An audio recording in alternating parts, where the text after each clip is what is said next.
از فروختن حالا به قول خودشون طلاهای همسرم یا یه ملکی جایی داشتیم، زمینی جایی داشتیم و در نهایت متوجه این میشیم که کل دار و ندار این بنده خدا مثلا 2 میلیارده، 3 میلیارده و میخواد بیاره تو کار ساخت و ساز، ماشینمو بفروشم، خونه‌مو بفروشم و همه اینا.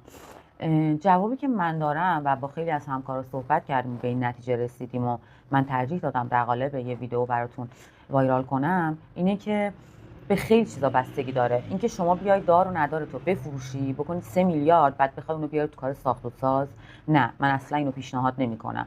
کار ساخت و ساز و سازنده بودن واسه کسی که حرفه‌ای نیست، این حرفه رو بلد نیست و میخواد تازه الان اونم توی این وضعیت اقتصادی شروع بکنه، یه ریسک خیلی بالایی داره، خیلی بالایی داره. من که اصلا پیشنهاد نمیکنم کسی بخواد الان تو این وضعیت اقتصادی همچین کاری رو شروع بخواد بکنه. ولی خارج از اون نظر شخصی من اینه شما همون 3 میلیاردی که داری یا 3 میلیارد 2 میلیاردی که داری بتونی کار رو شروع بکنی و اونو به اتمام برسونی. یعنی برآورد امروز ما این تایید به ما میده که شما میتونی این کار رو انجام بدی. ولی چه اطمینانی به بازار ما هست، چه اطمینانی به وضعیت اقتصادی و نوساناتی که داریم هست؟ هیچی.